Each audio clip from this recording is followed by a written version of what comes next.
Started. Good morning, everyone. Welcome to today's webinar on the North Dakota Agricultural Mitigation Project. I'm your moderator, Chris Arhus. I'm part of the communications department here at North Dakota Farmers Union. So today we're discussing the farmer-led wetland mitigation bank and the new opportunities it creates for farmers, ranchers, and landowners. A couple quick things first. We are recording this webinar. You can find it on North Dakota Farmers Union's YouTube channel. And if you have a question, just hit the Q&A button at the bottom and type it in, and we'll try to get to it at the end. Okay, so let's meet our experts on the North Dakota Agricultural Mitigation Project. Today we have Josh Stutrud. Josh serves as NDAM president and represents the North Dakota Soybean Growers Association, where he has served for the past 6 years. Josh has previous experience with wetland mitigation on his farm near Rugby, North Dakota.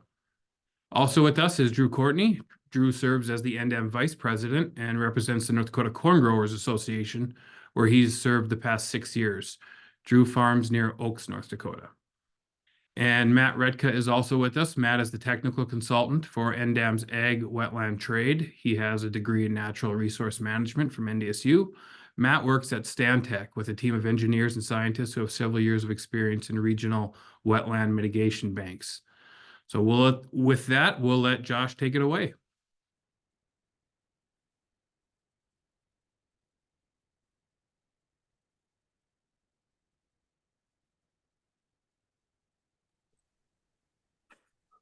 Hey, everybody.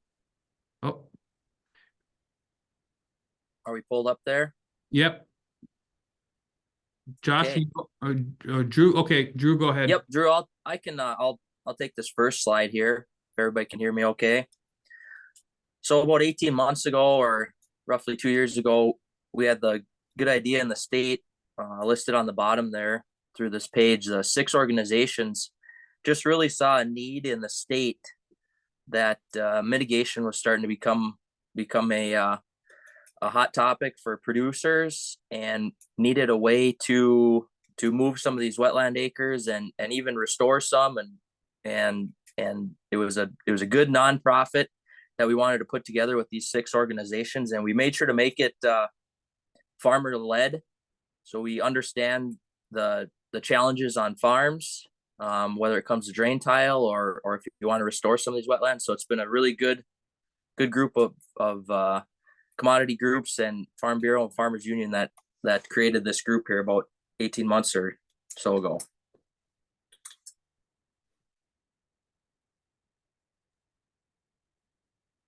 Yeah, and then I guess our nonprofit was started. We had written a NRCS grant through the USDA. We received that in April of 2022. We were hoping to have credits available for sale and have some sites up and running already. Just like anything, it kind of takes longer than you expect. So we finally got our mitigation agreement, our umbrella agreement with NRCS approved in October of 2022. We were hoping that wasn't going to take as long, but it just took longer, like I said, than we expected. Well, hopefully we should have 2 sites with credits for sale. Timeline currently is May of 2024, but it might take a little longer and it might happen sooner. Just hopefully May of 2024, we'll have credits for sale. And then North Dakota Ag Mitigation is the bank sponsor. We manage the bank. So if there's ever grass that needs to be seeded or whatever it might be, that's on the bank's responsibilities. And then we're always looking for suitable sites to move to create banks on, and also looking for people looking to buy credits. So if anybody wants to go to our website, we have a contact us form. You can attach your files and everything there. I believe Matt will touch more on that here in a little bit. But it's just a great opportunity, as Drew said, to kind of move some of those shallow wetlands and put drain tile through them and put them to forever wetlands, as Drew would always call them. But I guess that I'll turn it over to Matt to get a lot more technical about it.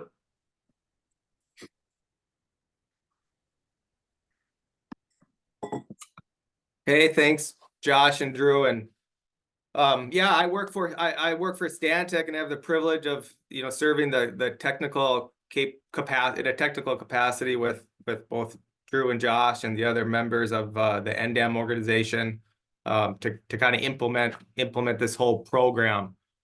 And really right now my focus is looking for landowners and assessing sites that that are suitable to be enrolled in this program to be able to sell credits to farmers that have a drainage need. As Josh mentioned, we got 2 sites that we're working with landowners actively on, and really close to getting approval from NRCS to actually implement and start selling credits through the bank. That's all overseen by NRCS.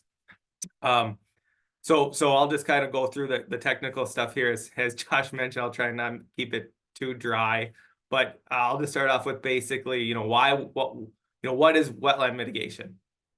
In essence, wetland mitigation is replacing a wetland for a well impact somewhere else. That can be done through restoring a wetland, creating a new wetland, and in some cases, kind of enhancing a wetland area for the purpose of compensating impacts to another area.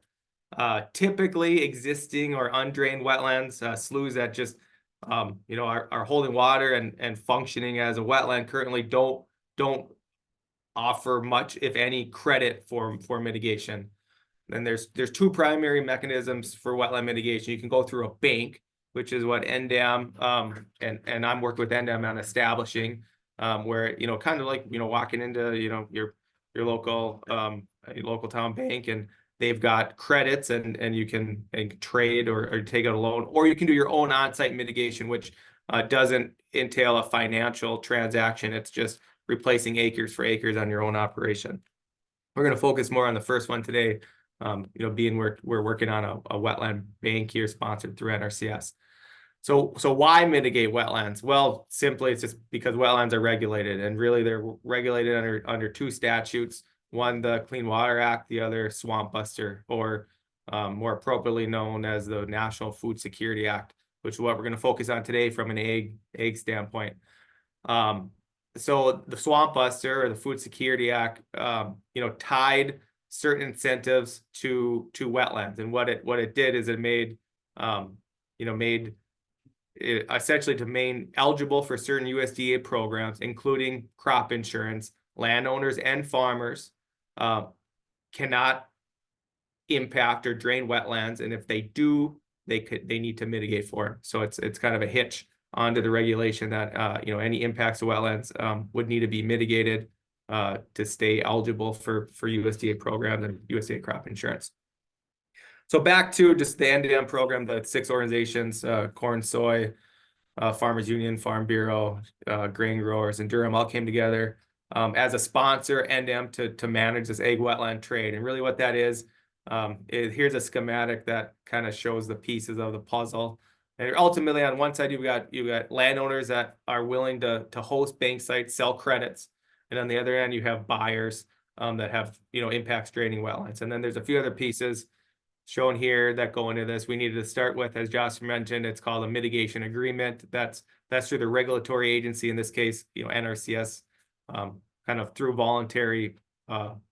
through producers voluntarily enrolling in farm programs. They kind of oversee the Wetland Compliance Act that I mentioned. So we had to get an agreement with them of how this whole thing is going to work. That's called the umbrella agreement, we call it, or mitigation agreement. And also work with other technical service providers, including myself, website developers, to finance this whole thing. So that's kind of how it works.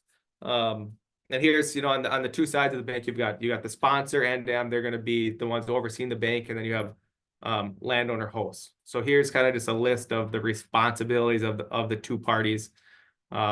NDAM being responsible for really establishing the bank, finding the bank, working with landowners to develop a bank site plan, getting all the approvals from NRCS, putting the design together for a bank site, whether that's plugging ditches or excavations and reseedings, the long-term management of a site, making sure that kind of overseeing that what's ever built for a wetland mitigation site stays a wetland mitigation site, as well as holding a conservation easement, which is really the required mechanism to allow drainage of other areas, is to put a certain wetland under easement.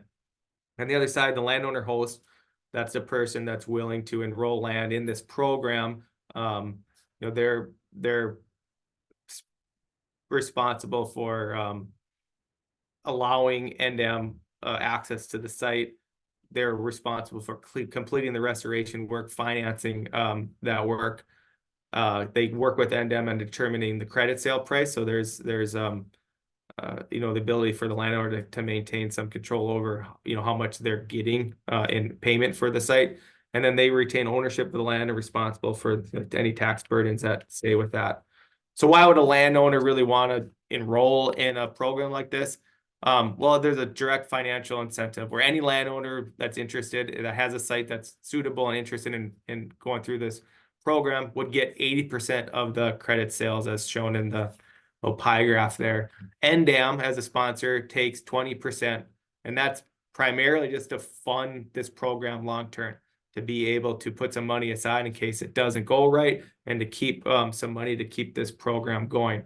A couple of things just to note on kind of the intricacies of this is any property that needs, whether it's a buyer or a landowner that's willing to host site, needs to work through an NRCS certified wetland determination process. That's pretty critical. That's really the kind of the bargaining chips or the currency, you could say, of this whole program, is, you know, like wetland for wetland or acres on these wetland maps that NRCS is responsible for. As mentioned, the site host or a landowner willing to work with NDAM in this program, you know, can set prices and work directly with NDAM on, you know, selling those credits. As a potential bank site host, you can use some of those credits for drainage on your own operation, up to 25% of the credits.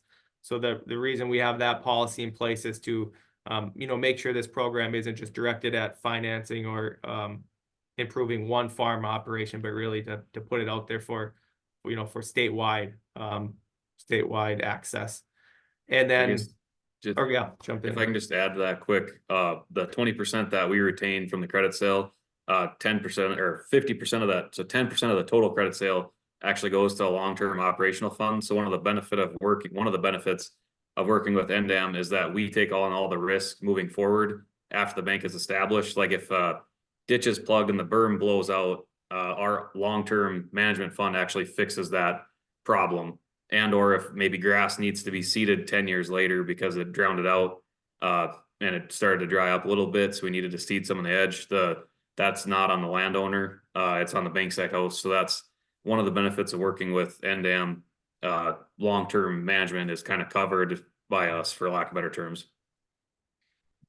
Yeah, thanks, Josh. Spot on. So the part of that money that NDAM is garnishing as part of this whole process is really just to put in a kitty to fix the site if it goes awry.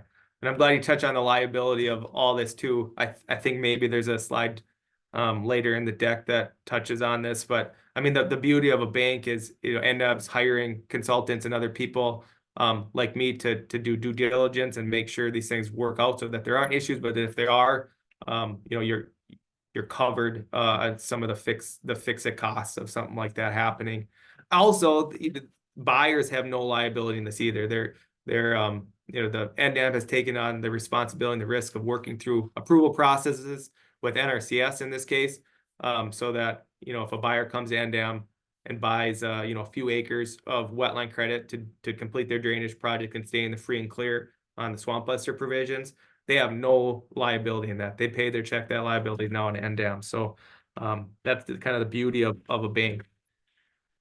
That next slide just kind of showing a map of the state, and mitigation in North Dakota is really divided into 6 regions. So the intent being mitigation is conducted within certain watersheds. So you're not moving wetlands from you know, Cass County all the way out to Bowman County. There's some limits to where you can move wetlands. I'll add just when we also use this map for, you know, looking for sites so that we know there's, you know, more of a drainage need in the eastern part of the site. So NDAM's now we're working on 2 sites, one within the Red River watershed now, and the other in that blue area east of the Missouri. It's called the Southern Missouri watershed.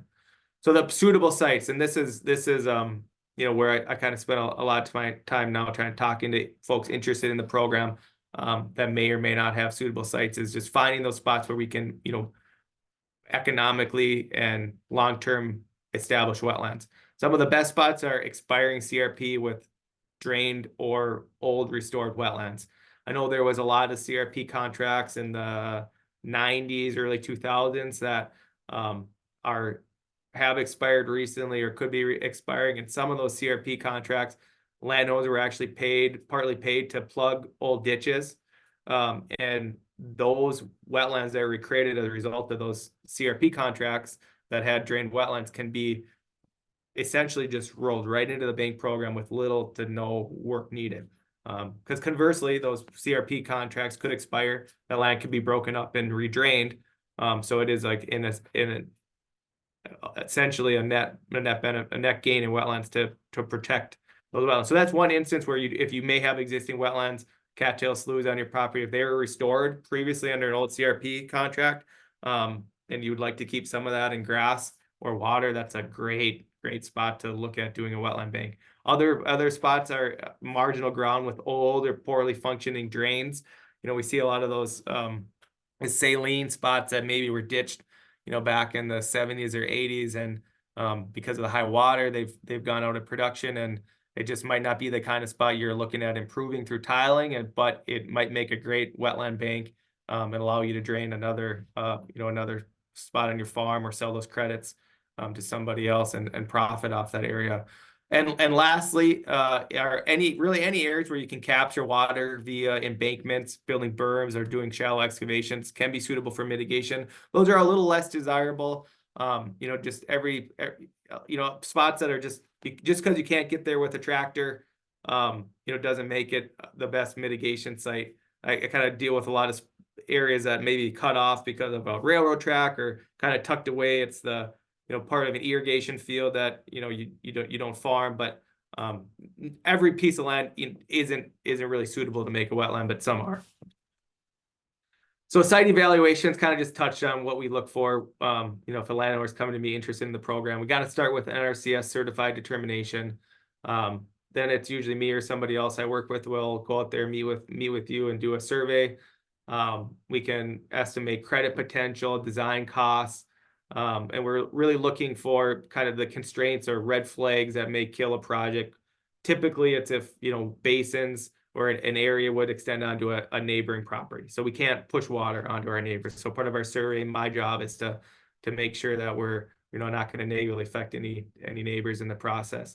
We're looking at drainage areas and plugging the creek that's running almost year round through your farm probably is going to be pretty hard to do. There's a permitting exercise to that, and there's a lot of water that moves through that in the spring. So, really large drainages are hard to work with. So it's really finding that happy medium, and then impacts to roads or other structures we're trying to avoid, or if there's working with you or any landowners that want to make sure that portions of their field aren't going to be impacted by water, is kind of what we focus on initially. And if we can get through that process, then we're going to dive into kind of more specifics with a bank site plan. And this is where, we're setting elevations, outlining exactly where berms are going to go. We're putting all the goals in a bank site plan to submit to NRCS of how many acres we're going to be making of wetlands, what the easement boundary is going to be, and what areas need to be reseeded. Assuming that all goes well, the last thing to do before credits can be put for sale is to get an easement on it. And NDEM per state North Dakota State Century Code would hold a 99-year conservation easement on the land. As a landowner, you still reserve a lot of rights to access, hunt, fish, and even haying per some bank sites plan specifics. There'd be kind of depending on the property. Haying could be allowed every other year, half the site every year, or a certain limit. And similar with grazing, cattle on the landscape is great if it's done, to the right density. So there's typically following an NRCS grazing plan or something is totally allowable and actually a good practice to do if somebody has cattle. Landowner continues to pay property taxes and assures that the wetland conditions are maintained through the long-term management funding that's available.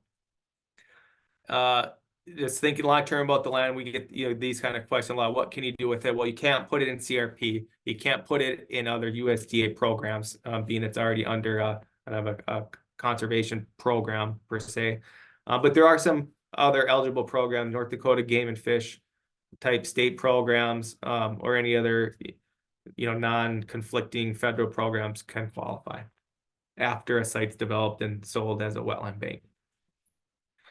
So I will give an example. Even though we haven't sold credits yet in North Dakota, we are, and I say the company I'm working for is helping the Farm Bureau in South Dakota, and has been for a number of years now with a very similar program through Wetland Exchange, it's called. And here's just a case study of what one of the sites, and we have 6 of them now, working on 8 in South Dakota that are actively or have sold all their credits. So this is a site in Yankton County where, as you can see in the picture in the bottom left, there was a pretty large drainage ditch that bisected this person's property that essentially drained an old wetland. Some of it had a cropping history at one point, but it was mostly just pasture ground, leading up to us getting involved. And restoration involved plugging the outlet that was going to that ditch. We did put a little rock overflow on that to a certain grade control, elevation control to set that correctly, and then reseeded it. And a total cost in this was a little over $30,000, and they sold 12 credits at an average of $20,000 an acre through the South Dakota, so basically sister program. So just to sum it up here, the wetland mitigation has proved successful on both sides of the table, from agriculture producer perspective and from a ecosystem restoration standpoint, by fostering more productive fields, and then allowing wetlands, certain wetlands as set aside that aren't going to get farmed, as the mitigation bank. So overall improvement on the landscape, and increase in either compliance with Swamp Buster. So ultimately, the NDAM group got together wanting to give an option for producers to stay in compliance with Swamp Buster, and that's exactly what the wetland egg trade is intended to do. And additionally, it's provides an alternative income source for landowners with suitable sites, especially those marginal areas. Again, poorly functioning old ditches and stuff that just doesn't maybe make sense to tile, or CRP fields if you want to keep some grass on certain parts of your operation, and provides a really timely mitigation option for producers, because we know a lot of people that are involved with tiling the last 10 years know that sometimes it's pretty hard to get a plan in place when conditions are ready to tile and you got a couple wetlands in your way. And this mitigation bank program can really be slick in offering quick and easy, risk-free options for people that are doing drainage projects. And another thing to touch on quick is our NRCS grant actually covers the engineering costs, the legal fees for the easement work or any other legal work, or most of the legal work, I should say. And then the administrative costs of administering the credit sales and transactions. The only thing it doesn't cover is the construction of, so if you need to plug a ditch or if you need to do some kind of excavating work, that is the only thing that we're not covering under our NRCS grant. So it's beneficial just in the sense that it covers some of the fees that you would incur on your own, I guess, put it that way. Yeah, right on, Josh. That's it for the presentation. Okay. Well, thanks, guys. So we can let some questions come in here. Again, we'll have you hit the Q&A button down at the screen there. Just go ahead and type your question in there. First, I'll ask a question. How is a credit calculated for an acre of wetland, 1 acre of wetland for 1 acre of farmable ground? I can take that. So as part of the agreement that NDAM worked through with NRCS, and it's kind of a statewide protocol that we follow of how that's done. As a buyer, when you go to the bank and you buy credit, that's for 1 acre. That's probably the simple way to ask that. Any of the ratio changes that may or may not need to be kind of implied are done on the back end, or I should say the front end of developing a bank site. So a bank site, we have 100 acres. 100 credits, that's good for 100 acres. Okay. Does anybody have questions we got the guys right here. Any questions you want to ask on, oh, we got a couple of here. Do soil conservation districts ever get involved in this, either as middleman or assisting in the process?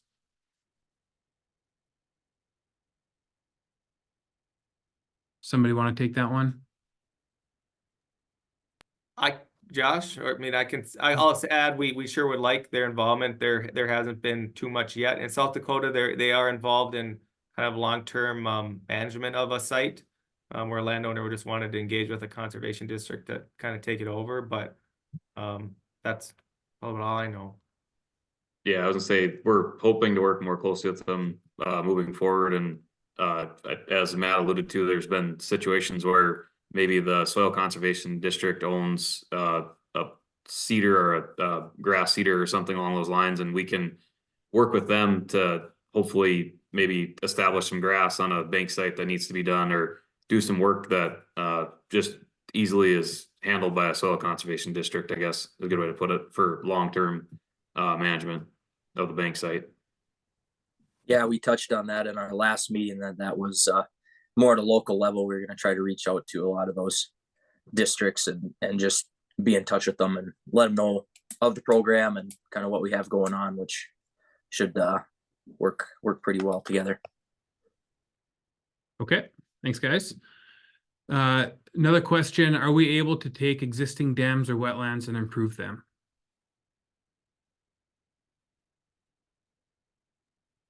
I'll start. It really depends on that NRCS certified map that I could touch on a couple times. So at the end of the day, the currency of all this is a NRCS wetland. So if there's so it really depends. There's cases where, like an old ditch or a small little dam, if it was drained prior to 85, it's grandfathered in as a non-wetland or a prior converted wetlands, a term that a NRCS designates for a drained wetland. So even if it was, let's say, dammed up or restored the last, what would it be, 25 years now, it really just depends on what it was prior to that. So depends. Get an NRCS map. If it's not shown on an NRCS wetland map, it can be worked in. And when Matt refers to the NRCS map side of it, he's referring to the certified wetland determination, and not all tracks have those determinations done. So you potentially have to go to your NRCS FSA office and request for a 1026 wetland determination.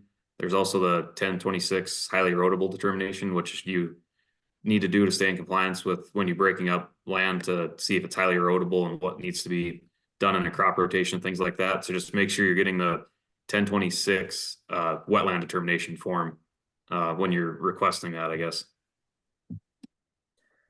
And Matt and I have had those discussions before too, about maybe there's that depression in your field where it's not necessarily a drain, but a lower spot that already holds water, but it's not actually classified as a wetland on the sheet of paper. It's going to be tough for the NRCS to say, hey, that's a wetland. You didn't have to do anything. In a way, you're going to have to modify it a little bit, or maybe dig some out of the bottom, or you'll have to work with Matt and NRCS a little bit on how we can, actually create the wetland, because they might wonder, well, why wasn't it a wetland to start type deal?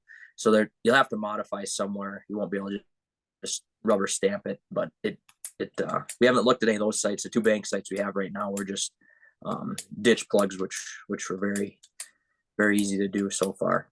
But yeah, willing to look at a lot of different options too. And that the easiest way to do that is just get on our website. And once you can upload the image of your FSA map, and that goes straight to Matt, and he can take a look at it right away and pull it up and NDVI and things and say, this has got good potential, or we might be spinning our wheels in this situation. Okay, thanks, guys. Another question. Are the credits resellable if the original purchaser of the mitigation credit buys a credit and the needs change? Can it be resold?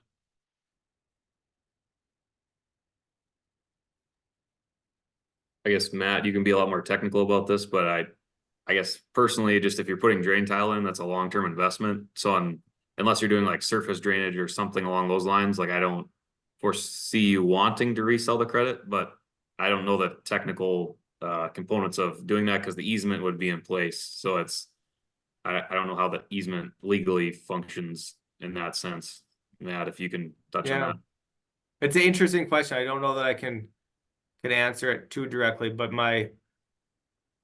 the short answer would be probably not. At the end of the day, what this program allows for is a redetermination of your wetland on your map. I mean, that's what you're getting out of this, is you're getting a new map when you go and buy a credit. You know, let's say you've got a field you're gonna tile, it's got 1 acre wetland in it. You buy that 1 acre from NDAM, that's replaced in their bank.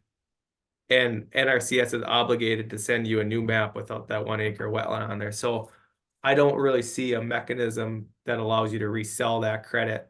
You know, if a buyer buys a credit, you're getting a new map. So you can maybe look through an approval process through NDAM and NRCS. You can maybe release that credit back to the bank, you know, resell it back to the bank. But that would, you know, there's no guarantee on that either. Yeah, I think that the 30,000 foot view of what we're trying to do here is, you know, we're a nonprofit, just the farmers getting together, seeing this opportunity. People have asked, you know, well, why don't you sell to the DOT or things like that? But that's not the point of this program. The program is just really to have that option for producers across the state, and ideally make it a simple process, because everybody gets burdened down with the paperwork, and even diving into it, you have the idea, but you're not sure what direction to turn. That's definitely the benefit working through NDAM. And also when it comes, if you have the bank site and if you want to try to do this on your own, that's fine. But the benefit of working through us too is we're doing webinars like this. You're getting free advertisement. We're really trying to push it out there and get these credits sold, just to get this program working. And I think once we get a few sold and the neighbor tells the neighbor, it's really going to take off. Okay, thanks, guys. Well, this is I'll ask for questions once more. If you have any questions, please put them in the Q&A. Tap the Q&A button and throw them in there. It'll be the last call for questions, but I'll ask one. What's the schedule for you guys looking forward in the next year? Do you guys plan to kind of be out and about talking about this? Yeah, I guess we try to promote it as much as possible, and webinars like this or other events, trying to attend. Just like I know at State Farmers Union Convention, we did like a breakout. Drew and I did a breakout session there quickly, and just things like that, where a lot of our partner organizations are trying to do it at promote our organization at their own events or their own state events, I should say. So we're just trying to attend as much as possible and get the word out, I guess is a good way to say it. Yeah, we've been multiple events. It's fun to get to interact with producers with these ideas and things. And I'm sure at the end of this webinar here too, we'll just throw our website up, and that's probably the easiest way to jump on and get contacts. I know Matt's on there. I'm not sure if my contact's somewhere too, but any of us will take phone calls or at least get you in the right direction on whatever we can do. Sure. Okay, so do we want to throw that slide up there, that last slide? I think that had contact information. I know ndagwetlandtrade.com is the website. Or you can call 701-355-4458. I don't know if you guys want to give any of your contact information, how folks would go about getting a hold of you. Yeah, that last slide's it's got my email and phone. I welcome anyone to reach out to me direct if you want to talk more about a site or how this all works. I feel a lot of those questions on a weekly basis, so happy to. There's no charge. You're not on the hook for anything. Send me email or go to that website which you mentioned, which I'm remiss in having on the slide. But yeah, you got it, ndagwetlandtrade.com. Yep. Okay. Well, thanks, guys. Thanks, Josh, Drew, and Matt, for your time talking about this. You can find this recording at our YouTube channel at North Dakota Farmers Union. Just type in North Dakota Farmers Union. And I would ask that you be on the lookout for future webinars. We have one on March 7th on farm loan program options. So again, thanks to everyone for joining us, and have a great day.